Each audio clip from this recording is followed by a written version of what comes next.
In the love and in the light of our one infinite creator, it is a pleasure to speak with you. Repetition, repetition, repetition, repetition. Liberty, liberty, liberty, repetition, repetition, repetition, repetition. If you lose the spirit of repetition, your practice will become quite difficult. The Indian thought and practice encountered by Buddha was based on an idea of human beings as a combination of spiritual and physical elements. They thought that the physical side of man bound the spiritual side, and so their religious practice was aimed at making the physical element weaker in order to free and strengthen the spirit.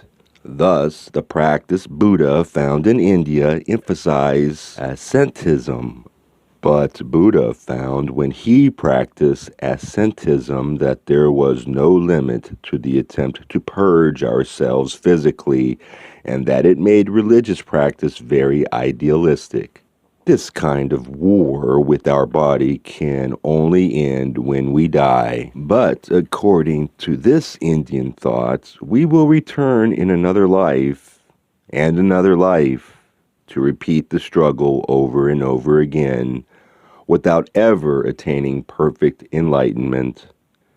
And even if you think you can make your physical strength weak enough to free your spiritual power, it will only work as long as you continue your ascetic practice. If you resume your everyday life, you will have to strengthen your body, but then you will have to weaken it again to regain your spiritual power. And then you will have to repeat this process over and over again. This may be too great a simplification of the Indian practice encountered by Buddha, and we may laugh at it, but actually some people continue this practice even today, sometimes without realizing it. This idea of ascetism is in the back of their minds, but practicing in this way will not result in any progress. Buddha's way was quite different. At first, he studied the Hindu practice of his time and area, and he practiced ascetism. But Buddha was not interested in the elements comprising human beings, nor in metaphysical theories of existence. He was more concerned about how he himself existed in this moment. That was his point. Bread is made from flour. How flour becomes bread when put in the oven was, for Buddha, the most important thing. How we become enlightened was his main interest. The enlightened person is some perfect, desirable character for himself and for others. Buddha wanted to find out how human beings developed this ideal character, how various sages in the past became sages. In order to find out how dough became perfect bread, he made it over and over again until he became quite successful.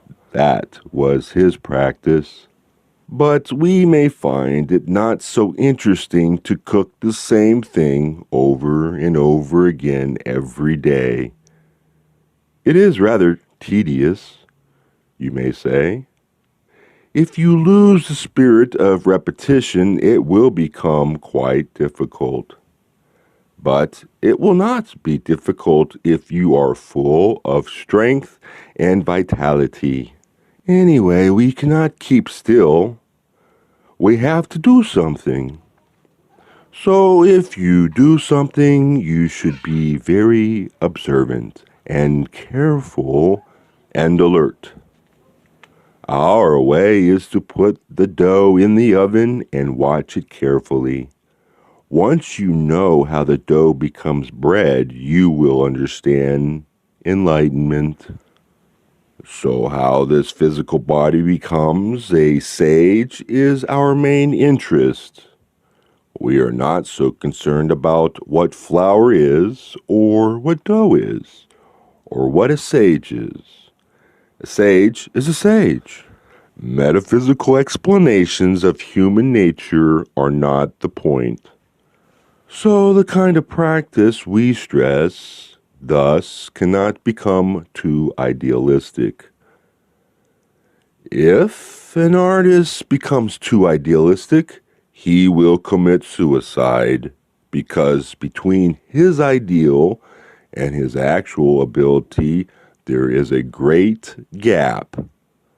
Because there is no bridge long enough to go across the gap, he will begin to despair.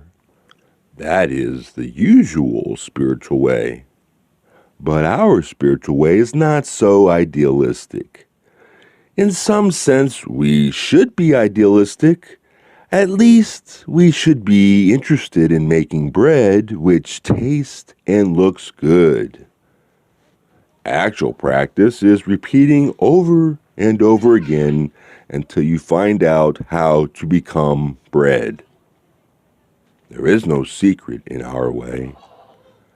Just to practice Zazen and put ourselves into the oven is our way.